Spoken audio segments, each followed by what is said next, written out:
Ерте заманда кең байтақ қазақ даласында бейбіт күн кешіп жатқан ел болыпты. Бірақ аспанды қара бұлт торлап, жауыз айдаһардың суық көлеңкесі көрінеді.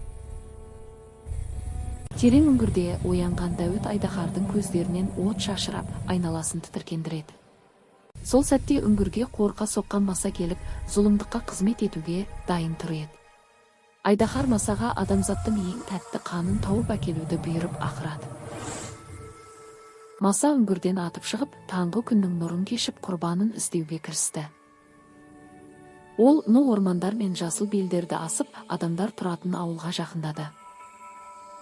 Ақшаңқан үйлермен жайылып жүрген жылқылар ауылда тыныштық орнаған болатын. Маса бесікте жатқан сәбидің нәзік қолына қонып қан алуға дайындалды. Сәбидің қанын алған Маса енді шындықты жеткізу үшін аспанда қуана беледі. Осы кезде көктен батыр қарлығаш көрініп, қанаттары күн нұрымен шағылыса жөнелді. Ол зұлым Масаның ниетін сезіп, өткір жанарымен оны нысанаға алды.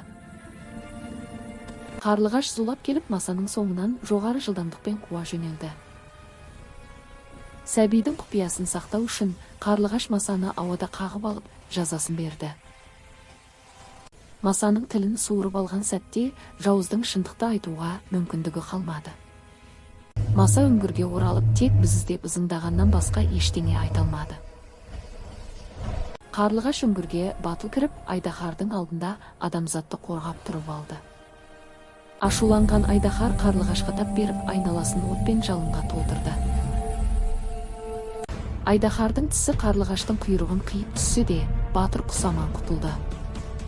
Осылайша Қарлығаштың құйрығы айыр болып, ол ерліктің белгісі ретінде күнге қарай ұшты.